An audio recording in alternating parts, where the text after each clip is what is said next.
This doesn't come very often, but I have a chance to actually get a World Rally Championship driver sitting on the passenger seat. I'm not driving, okay, but still nonetheless I've got him here to answer my questions. So Jari-Matti, it's very good to meet you.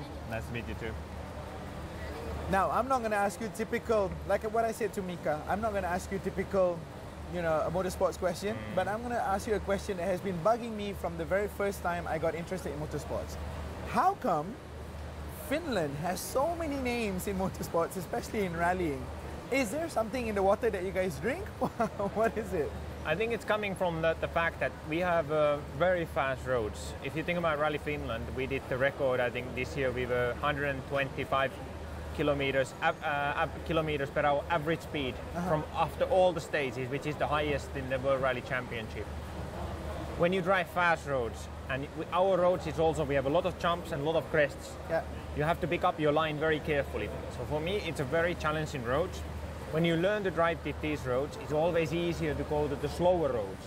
Okay. Then we have a big heritage in rallying. We already starting from the 60s when there were Timo Mäkinen and Rauno Aaltonen, they were starting it, so-called flying Finns. Yeah.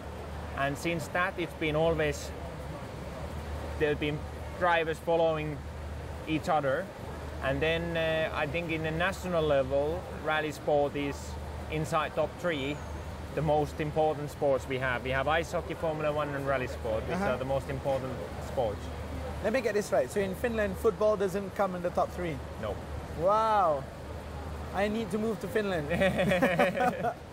But yeah, so like you said, so Formula 1 and rallying are two very important entities within the people of Finland. So when you're back home, do people regard you as national heroes? And do people actually stop you in the streets and recognize you?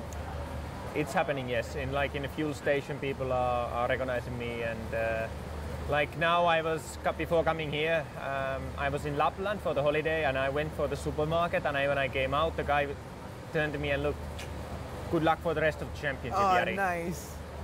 Oh, wow. That is. And how do you feel when people say that to you? I feel inspired. I mean, it's nice to hear these comments for sure, when people are supporting and give it this support. And like in Rally Finland, we have thousands, tens of thousands of people there supporting us, and it was amazing feeling. I mean, really, really good feeling. And we have a small country. We have a big in the land size, but as a population, we have only 5.5 million. Yeah.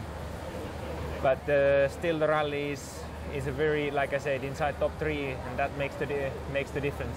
Yeah, it's something very close to everybody's heart, I'm sure, right? Yeah. So I was just asking Mika earlier, and he told me, and I was laughing when he told me this, he's never heard you read the pace notes. So you guys have never swapped seats? No, we never actually swapped seats, that's true. I have once, I think I have practiced to read the pace notes. One guy I was teaching him last year, and I was giving him some tips, and then I tried to read the pace notes for him, but only on the we were driving with the road car with the road speed. Okay, let's kick back a little bit. You know, at home, I understand that your family business, you have big machines that you had for the longest time in your family, right? And you have your own garage at home. It looks fantastic. I envy you for having such a well-kept garage, and it looks like you've got a lot of interesting machines there. Yeah. What sort of cars really excite you the most? Are we talking about new cars, old cars? I like old cars. I like the rallying history. I mean, it's fantastic. The Polo WRC is so amazing. I mean, the suspension is unbelievable in the car, but I also like the old cars because there's a lot of challenge to drive the old rally cars, and that's why I have many Audis. I have a lot of Audis, and I'm collecting some old rally cars because for me, it's a challenge to drive a car which is difficult to drive and try to get the car, you know, if you say that it's undrivable, I want always, my temptation is that's not possible. I want to drive this car and make it sideways and so on. Jari-Matti, it sounds to me like you're a control freak. You don't want to give up your driver's seat, and you want to tame, you know, untamable cars. Probably, yeah, a little bit of control freak. It's maybe what I am.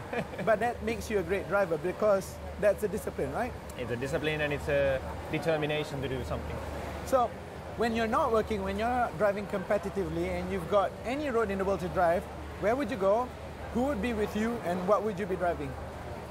if I could turn back time, I would have wanted to go with Hannu Mikkola in Audi S1 in Rally Thousand Lakes in 1980-85 to see that feeling. But I mean, something what I would like to, what I would have wanted to see is to jump with my teammate Sebastian Ogier and be in one of the rally stages with him in the car to see how he is doing it. How he's doing, oh man. Even when I'm asking him when he's not competitively driving, he's still competitive. Yes. So okay, final question, man. When you're really kicking back and you don't have a car anywhere near you, what would you be doing to unwind?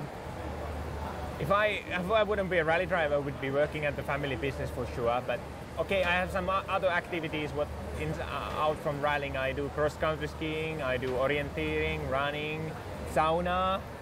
So I have some other life as well that only rallying. Again, it's the same like Mika. When you talk about something that you love, your face just beams up, and I'm so happy to see that, man. Jari-Matti, thank you so much. Thank you. Best of luck for the rest of the season and for your future career. Many thanks. Goosebumps talking to a pro. Thanks, guys.